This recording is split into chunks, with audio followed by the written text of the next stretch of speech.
Calvary స్వరము నీ కొరకే, కల్వరి స్వరము నీ కొరకే.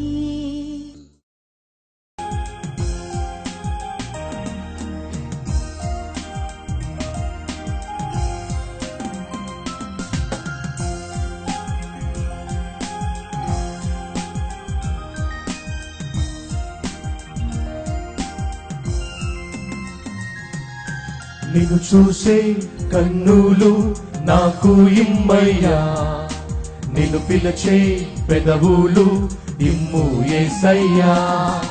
నిన్ను చూసే కన్నులు నాకు ఇమ్మయ్యా, నిన్ను పిలిచే పెదవులు ఇమ్ము యేసయ్యా. నిన్ను చేరే పాదములు నాకు ఇవ్వయ్యా, నిన్ను చేరే పాదములు నాకు ఇవ్వయ్యా. నీ మాట వినే చెవులు ఇమ్ము యేసయ్యా, నీ మాట వినే చెవులు ఇమ్ము యేసయ్యా.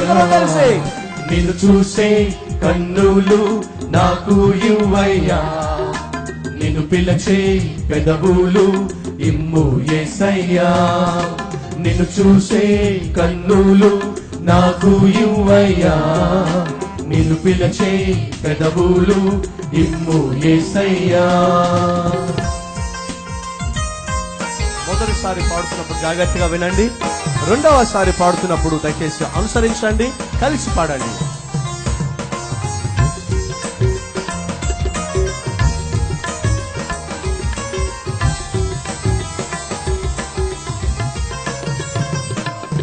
కన్నీటి ప్రార్థన నాకు నేర్పయ్యా, ఆత్మల సంపద నాకు ఇవ్వయ్యా. కలిసి కన్నీటి ప్రార్థన నాకు నేర్పయ్యా, ఆత్మల సంపద నాకు ఇవ్వయ్యా.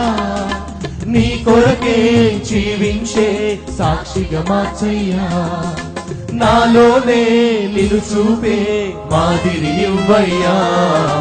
నిన్ను చూసే కన్నులు నాకు ఇవ్వయ్యా, నిన్ను పిలిచే పెదవులు ఇమ్ము యేసయ్యా. కలిసి నిన్ను చూసే కన్నులు నాకు ఇమ్మయ్యా, నిన్ను పిలిచే పెదవులు ఇమ్ము యేసయ్యా. లేచి పడదాం. నిన్ను చేరే పాదములు నాకు ఇవ్వయ్యా, నిన్ను చేరే పాదములు నాకు ఇవ్వయ్యా. నీ మాట వినే చెవులు ఇమ్ము యేసయ్యా, నీ మాట వినే చెవులు ఇమ్ము యేసయ్యా. నిన్ను చూసే కన్నులు నాకు ఇవ్వయ్యా, నిన్ను పిలిచే పెదవులు ఇమ్ము యేసయ్యా. నిన్ను చూసే కన్నులు నాకు ఇవ్వయ్యా, నిన్ను పిలిచే పెదవులు ఇమ్ము యేసయ్యా. అందరితో సఖ్యత నాకు ఇమ్ము యేసయ్యా, మృదు అయిన మాట తీరు నాకు ఇవ్వయ్యా, కోపతాపములను దూరపరచయ్యా, అందరినీ క్షమించే మనస్సు ఇవ్వయ్యా.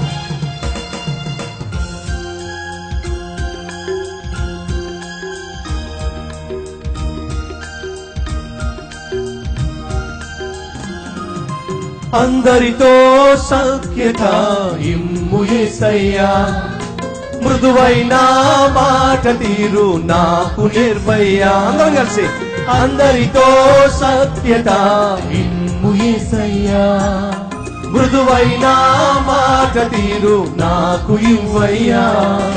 కోపతాపములను దూరపరచయ్యా, అందరినీ క్షమించే మనస్సు ఇవ్వయ్యా. గలిలయ యూదయ దేశముల ప్రతి గ్రామము నుండి యెరూషలేము నుండి వచ్చిన పరిసయ్యులు ధర్మశాస్త్రోపదేశకులు కూర్చుని ఉండగా ఆయన స్వస్థపరచునట్లు ప్రభు శక్తి ఆయనకుండెను. ఇదిగో కొందరు మనుషులు పక్షవాయువు గల ఒక మనుషుని మంచము మీద మోసుకొని వానిని లోపలికి తెచ్చి ఆయన ఎదుట ఉంచుటకు ప్రయత్నం చేసిరి గాని జనులు గుంపు గూడి ఉండుట వలన వానిని లోపలికి తెచ్చుటకు వల్ల పడకపోయెను గనుక. జాగ్రత్తగా వినండి. 17వ వచనం మరలా చదువుతున్నా.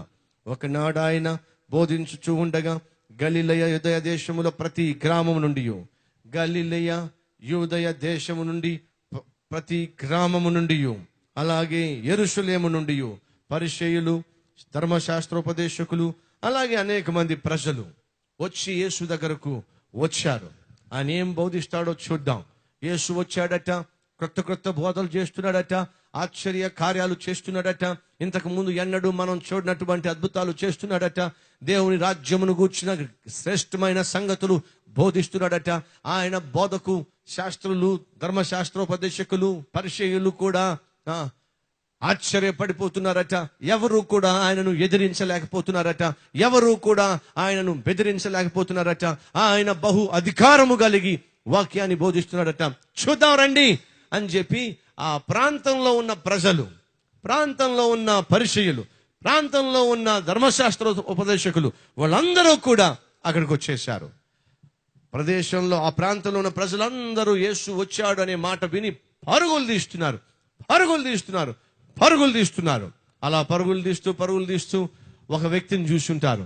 ఆ వ్యక్తి అక్కడ కూర్చున్నాడు, గలాపెట్టి దగ్గర కూర్చున్నాడు, లెక్కలు పద్దులు రాసుకుంటా ఉన్నాడు.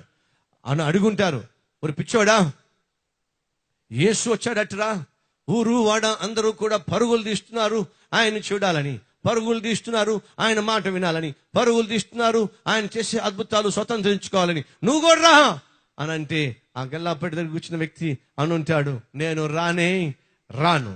దేవుడు ఆ యేసు ఎవరో నాకు అవసరం లేదు. మీకేమైనా కావాలని మీరు చూసుకోండి, నాకు కావాల్సిన నా ముందుంది.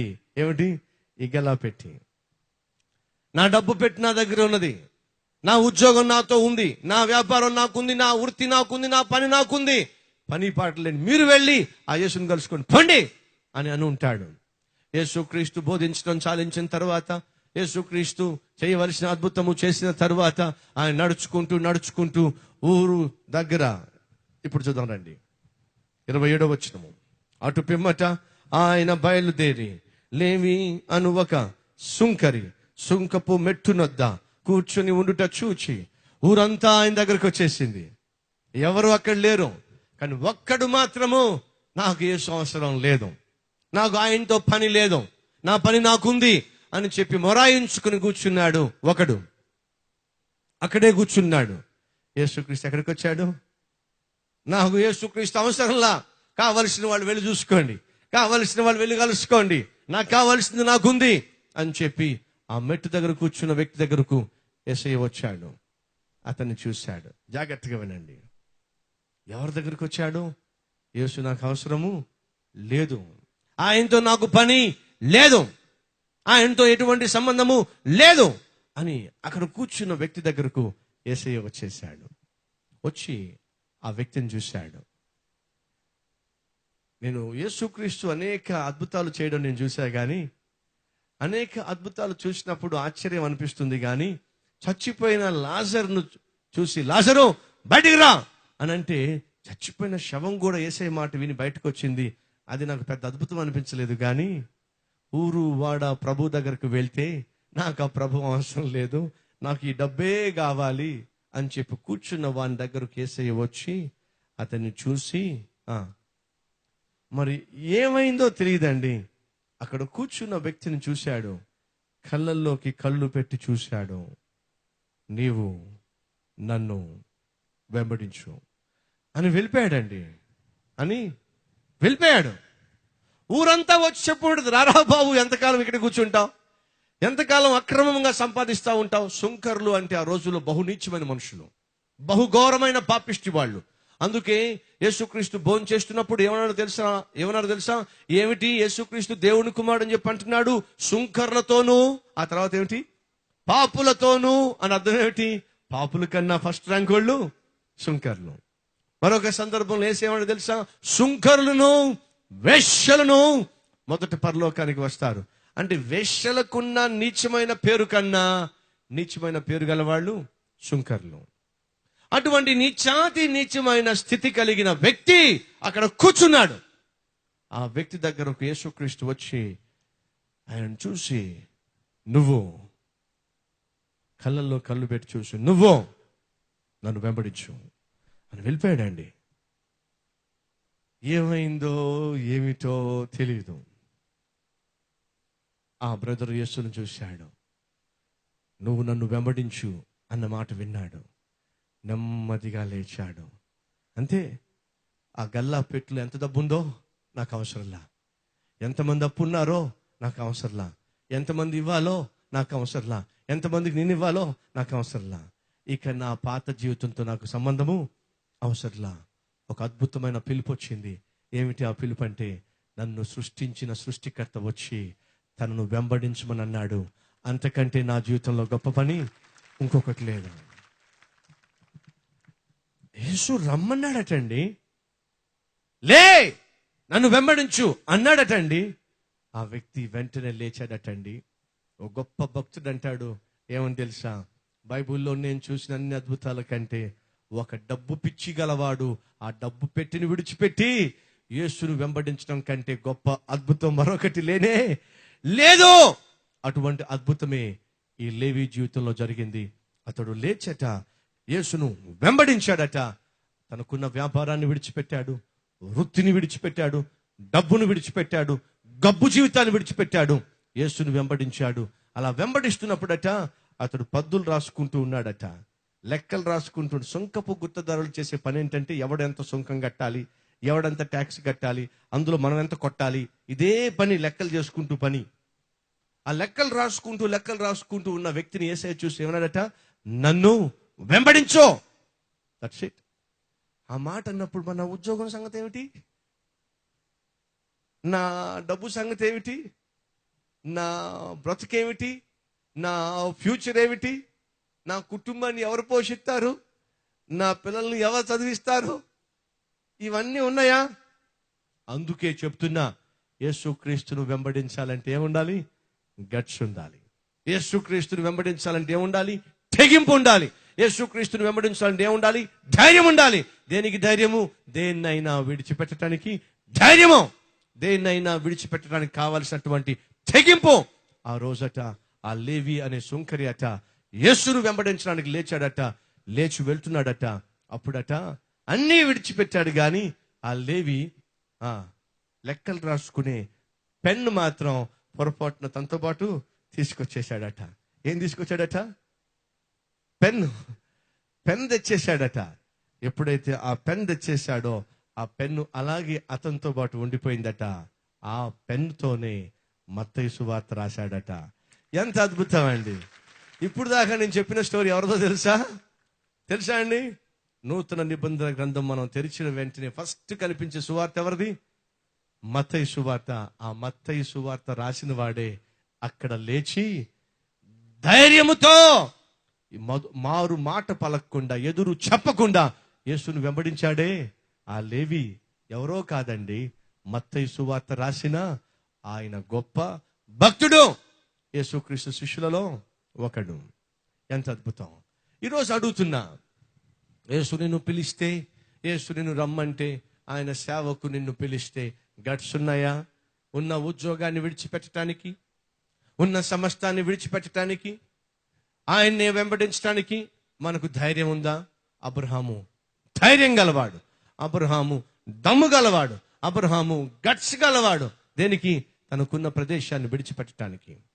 నెంబర్ 2, తనకున్న బంధువులను విడిచిపెట్టడానికి. నెంబర్ 3, తనకున్న వ్యాపారాన్ని విడిచిపెట్టడానికి. నెంబర్ 4, తనకున్న పేరెంట్స్ యొక్క విశ్వాసాలను, నమ్మకాలను, ప్రాక్టీసెస్ని విడిచిపెట్టి తనకు ఎవరో తెలియకపోయినా విశ్వాసముతో దేవుణ్ణి వెంబడించడానికి అబ్రహాముకి ఎంత గట్స్ కావాలండి, ఎంత ధైర్యం కావాలండి. ఈరోజు ఈ మాటలు వింటున్న ప్రియ సహోదరుడా, ప్రియ సహోదరి, ఒకటి మాత్రం వాస్తవము. అదేమిటంటే, మనం అందరం కూడా అబ్రహాము కుమారులమే, కుమార్తెలమే అయినట్లయితే మనకెంత గట్స్ ఉండాలి, మనకెంత ధైర్యం ఉండాలి ప్రభు కొరకు జీవించడానికి, అవసరమైతే దేన్నైనా త్యాగము చేయడానికి. ఈరోజు ఈ మాటలు వింటున్న ప్రియ సహోదరుడా, ప్రియ సహోదరి, ప్రభు కొరకు, ప్రభువును వెంబడించడం కొరకు, ప్రభు కుమార్తెగా కుమారునిగా జీవించటం కొరకు, ఆయనకు సాక్షిగా బ్రతకటం కొరకు, అవసరమైతే ఆ ప్రాంతాన్ని విడిచిపెట్టడానికి, అవసరమైతే ఆ బంధువులను విడిచిపెట్టడానికి, అవసరమైతే గతంలో ఉన్న నీ నమ్మకాలను విడిచిపెట్టి దేవుణ్ణి వెంబడించడానికి, అవసరమైతే నీ ఉద్యోగాన్ని విడిచిపెట్టి ప్రభువును వెంబడించడానికి నీలో గట్స్ ఉన్నాయా? ఆ రోజు లేవిలో గట్స్ ఉన్నాయి. గట్స్ ఉన్నాయి కాబట్టి ఆ సుంకపు మెట్టు దగ్గర కూర్చొని, ఆ పెట్టె దగ్గర కూర్చొని ఆ లెక్కలు వేసుకుంటున్న వ్యక్తి సమస్తాన్ని విడిచిపెట్టి యేసుని వెంబడించాడు కాబట్టి యేసు అతన్ని ఘనపరిచాడు. మత్తయి సువార్త అతని ద్వారానే రాయించాడు. మత్తయి సువార్త రాసింది లేవియే. లేవి అనబడిన మత్తయి లేవియే మత్తయి. బ్రదర్స్ అండ్ సిస్టర్స్, దేవుడికి ఈరోజు నామకార్థ క్రైస్తవులు కాదు, తుమ్మితే ఊడిపోయేటటువంటి విశ్వాసం అవిశ్వాసము కలిగిన వారు కాదు దేవునికి కావాల్సింది. రోషం గలవారు దేవునికి కావాలి, పౌరుషం గలవారు దేవునికి కావాలి, దేనికైనా తెగింపు గలవారు దేవునికి కావాలి. చనిపోయేంత వరకు నాకు దేవునితో ఉన్న ప్రేమను ఏది దూరము చేయలేదు. కష్టమైన, కరువైన, నిందైన, వేదనైన, ఎడబాటైనా మరి ఏదైనా నా దేవునితో నాకున్న ప్రేమను వేరు చేయలేదు అని చెప్పగలిగినటువంటి గట్స్ గలవారు దేవునికి కావాలి. ఉన్నారా ఈరోజు ఈ వాక్యం వింటున్న వారిలో అటువంటి గట్స్ గలవారు? నెంబర్ 1, అబ్రహాము దేవుణ్ణి సేవించడానికి, వెంబడించడానికి అతనికి గట్స్ ఉన్నాయి. సాక్రిఫైస్ చేసేటటువంటి తత్వం ఉంది. దేన్నైనా విడవగలిగినటువంటి, దేన్నైనా కాదనుకోగలిగినటువంటి త్యాగపూరితమైన జీవితం ఉంది. నెంబర్ 2, దేవుడు ఏమన్నాడు? నీ ప్రాంతం నుంచి నేను చూపించే కనాను దేశానికి బయలుదేరు. ఇంచుమించు 900 కిలోమీటర్ల ప్రయాణం. ఏ దేశం వెళ్ళాలో తెలియదు, కానీ నేను చూపించే దేశానికి బయలుదేరు అని అంటే 900 కిలోమీటర్లు ప్రయాణం చేయటం మాటలంటారా? ఆ ప్రయాణంలో ఎక్కడికెక్కడ టెంట్స్ వేసుకోవాలి, ఎక్కడెక్కడ గుడారాలు వేసుకోవాలి, వారికి ఆహారం ఎలా, వారికి పానీయం ఎలా, వారికి జీవనోపాధి ఎలా, వీటన్నిటిని ఎదుర్కోవడం అంత ఈజీ అంటారా? ఏ ఏ ప్రాంతంలో ఎటువంటి మనుషులు ఉంటారో, ఏ ఏ ప్రాంతంలో ఎటువంటి కల్చర్ ఉంటుందో, ఏ ఏ ప్రాంతంలో ఏ విధంగా మనుషులు వారికి అడ్డు చెప్తారో, అడ్డుపడతారో, కాదంటారో, వెళ్లకుండా అడ్డుపడతారో, వీటన్నిటిని జయించుకుంటూ ముందుకు సాగి దేవుడు వాగ్దానం చేసిన భూమిని స్వతంత్రించుకోవడం అంత ఈజీ అంటారా? అబ్రహాము యొక్క మార్గం అంత ఈజీ కానీ కాదు. ఆ రోజుల్లో దయచేసి గమనించండి, అబ్రహాం ప్రయాణం చేసిందంతా కూడా పర్వతములు, లోయలే. సాఫీ రోడ్డు మాత్రం కానీ కాదు. అరణ్య మార్గము, పర్వత మార్గము, అదే వారికి ఉన్న మార్గము. ఇశ్రాయేలు ఆ పరిసర ప్రాంతాల్లో ఉన్న దేశాలన్నీ కూడా పర్వతాలతో పూర్తిగా నిండిపోయిన ప్రాంతాలు. ఎక్కడా కూడా మీకు నీళ్లు కనిపించవు, అంత ఎడారి ప్రాంతాలు. అటువంటి ప్రాంతంలో ఏ ఆధారం లేకుండా దేవుడు పిలిచాడు అని చెప్పి, ఎటువంటి సౌకర్యం లేకుండా, కంఫర్ట్స్ లేకుండా ప్రయాణం చేయడానికి ఎంత ఎంత ఓపిక కావాలి, ఎంత ధైర్యం కావాలి. ఆ ప్రయాణంలో తుఫాన్లు, ఆ ప్రయాణంలో కష్టాలు, ఆ ప్రయాణాల్లో ప్రమాదాలు, ఆ ప్రయాణాల్లో ఆకలి, ఆ ప్రయాణంలో దప్పిక, ఆ ప్రయాణంలో విసుగుదల, అలసిపోయే వీటన్నిటినీ కూడా జయించి ముందుకు సాగడం ఎంత కష్టము. ఆ కష్టానికి కూడా అబ్రహాము సిద్ధపడ్డాడు. చివరిగా అబ్రహాము ఎంత విశ్వాసం గలవాడు. ఏమిటి ఆ విశ్వాసం? ఎక్కడికి వెళ్తున్నాడు తనకు తెలియదు. ఏం చెప్పాడు దేవుడు? నేను నీకు చూపించు దేశానికి వెళ్ళాం. ఏ దేశము అది తర్వాత చూపిస్తా, ముందు బయలుదేరు. అరే, అదనా సాధ్యం? ఎక్కడికి వెళ్ళాలో చెప్తే వెళ్ళడం ఈజీయే కానీ నువ్వు ముందు బయలుదేరు, ఆ తర్వాత నేను నీకు చూపిస్తా. దయచేసి గమనించండి, విశ్వాస యాత్ర ఎప్పుడు ఇలాగే ఉంటుంది. మనం ఏమంటామంటే, ప్రభువా ముందు నాకు అన్నీ చెప్పు, అప్పుడే నేను స్టార్ట్ అవుతా. ముందు నాకు అంతా చెప్పు, అప్పుడే నేను మొదలు పెడతా. అయ్యా నువ్వు పని మొదలు పెట్టు. లేదు ప్రభువా, ఈ పని మొదలు పెడతా గాని అది ఏ రూపం దలుస్తుందో, ఏ రిజల్ట్ వస్తుందో, ఎలా ఉంటుందో మొత్తం ముందు చూపించు. నో, ముందు నువ్వు పని మొదలు పెట్టప్పుడు చూపిస్తా. నువ్వు ఎక్కడికి వెళ్ళాలో, ఏం చెయ్యాలో, ఎలా బ్రతకాలో, ఏది సంపాదించాలో నేను నీకు చూపిస్తా, ముందు నడువు. లేదు ప్రభువా, ముందు నాకు ఏం చేయబోతున్నావు చెప్పు. నాకు ఏ ఉద్యోగం రావు, హైదరాబాద్, నువ్వు హైదరాబాద్ వెళ్ళు, నీకు ఉద్యోగం ఇస్తా. లేదు ప్రభువా, ఏ ఉద్యోగం ఇస్తావో, ఏ కంపెనీలో ఇస్తావో, ఏ పోస్ట్ ఇస్తావో, ఎంత శాలరీ ఇస్తావో ముందు చెప్పు. లేదు నాయన, ముందు నువ్వు బయలుదేరు. నేను బయలుదేరా, ముందు నాకు మొత్తం చెప్పు. మనకేం కావాలి? మొత్తం అంతా ముందు ఇన్ఫర్మేషన్ కావాలి. ఆ తర్వాతే కన్ఫర్మేషన్ కావాలి. అప్పుడే మనం ఏం చేస్తాం, ట్రాన్స్పోర్టేషన్ మొదలు పెడతాం. అవునా అండి? That is not the way of God.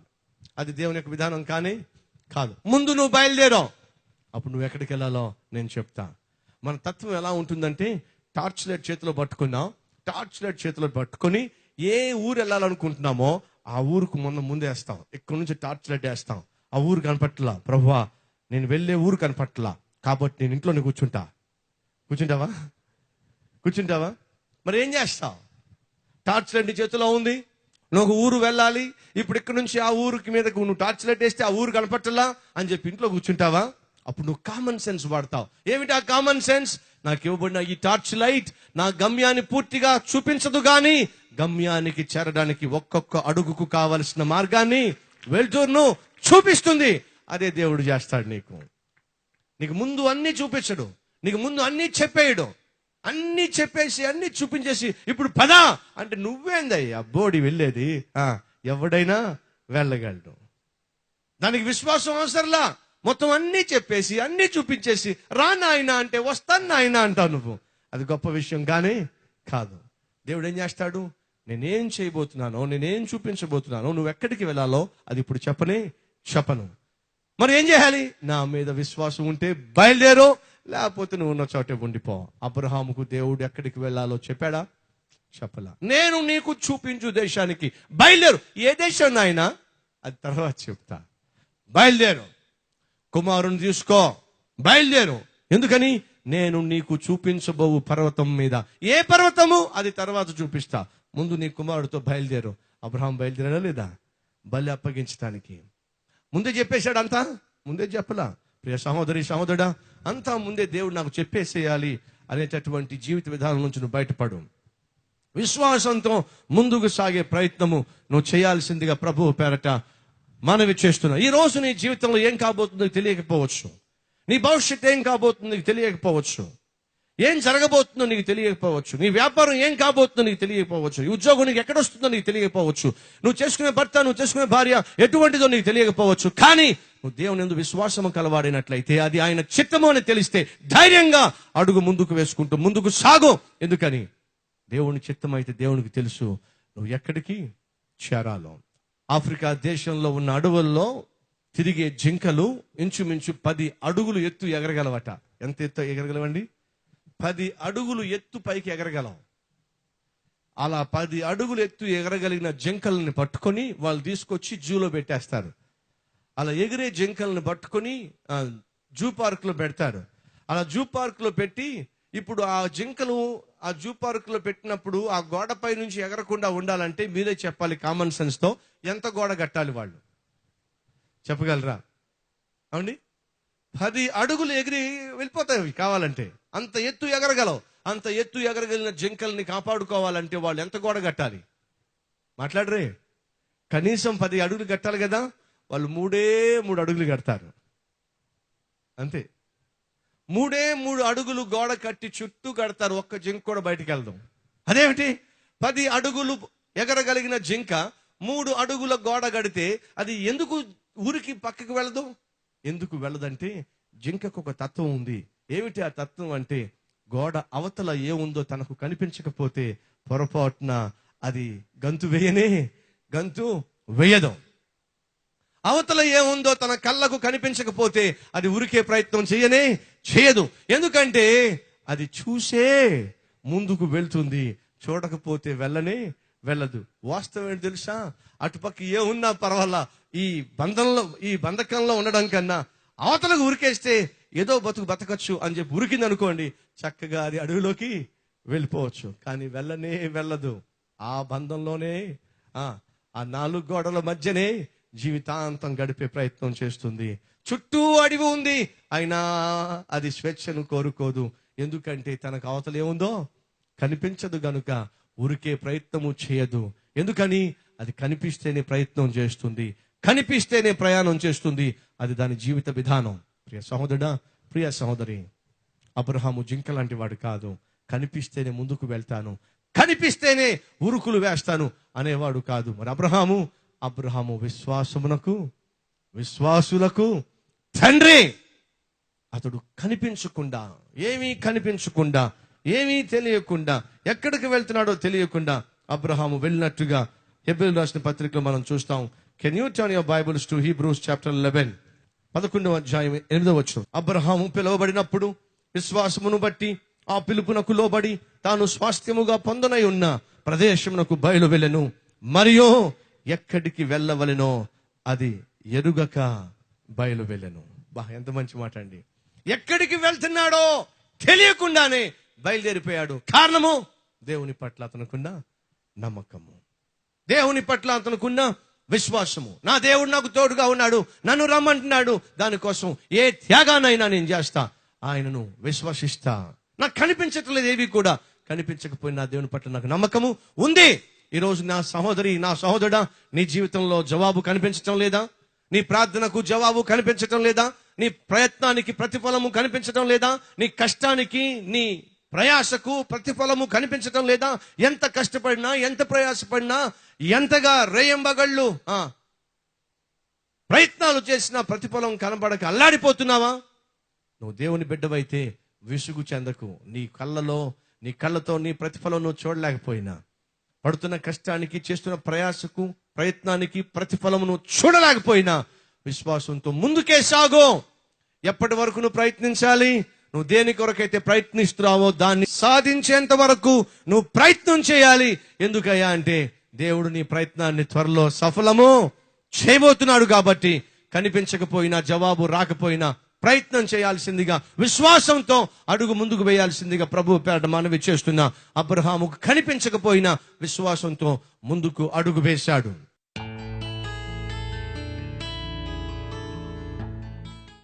మహాపరిశుద్ధుడు అయిన ప్రేమ కలిగిన తండ్రి, మనిషిని ఎంతగా ప్రేమించావో ప్రభు, ఆ శిలువకు నీ కుమారుని అప్పగించడం ద్వారా ప్రపంచం మొత్తానికి నాయన నిరూపించావు. అంతగా ప్రేమించిన నీ కోసం జీవించడానికా మేము వెనుకంచి వేసేది, సిగ్గుపడేది, భయపడేది? అయ్యా, ఇటువంటి సిగ్గుమాలిన జీవితాలు జీవిస్తున్న మమ్మలను ప్రభువా కనికరించి, అబ్రహాము వలె నీ పిలుపును అందుకొని, నీ చిత్తమును తెలుసుకొని, నేను సేవించే దేవుడు జీవము గలవాడు, నేను ప్రేమించే దేవుడు నన్ను ప్రాణంగా ప్రేమించి తన కుమారుణ్ణే నా కోసం మరణానికి అప్పగించిన వాడు, నేను ప్రేమించే దేవుడు సామాన్యుడు కాదు, నేను ఎన్నుకున్న దేవుడు, నేను విశ్వసిస్తున్న దేవుడు సామాన్యుడు కాదు. ప్రజలు తెలుసుకొనులాగున నా జీవితాన్ని ప్రభువుకు అంకితం చేసి, ఇక నుంచైనా ప్రభువు సాక్షిగా జీవిస్తా, ఇక నుంచైనా ప్రభువుకు దగ్గరగా జీవిస్తా, తెగించి సమస్తాన్ని విడిచిపెట్టి విశ్వాసముతో ముందుకు సాగుతా అని ఎందరైతే ప్రభువా ఈరోజు తమ జీవితాన్ని నీకు అంకితం చేశారో వారందరూ ప్రభువా ఇది మొదలుకొని నీ కొరకు జీవించే కృపను, అలా జీవించే ప్రక్రియలో తెగించే తత్వమును మాకు దయచేయమని యేసు నామములో వేడుకొనుచున్నాము తండ్రి, ఆమేన్.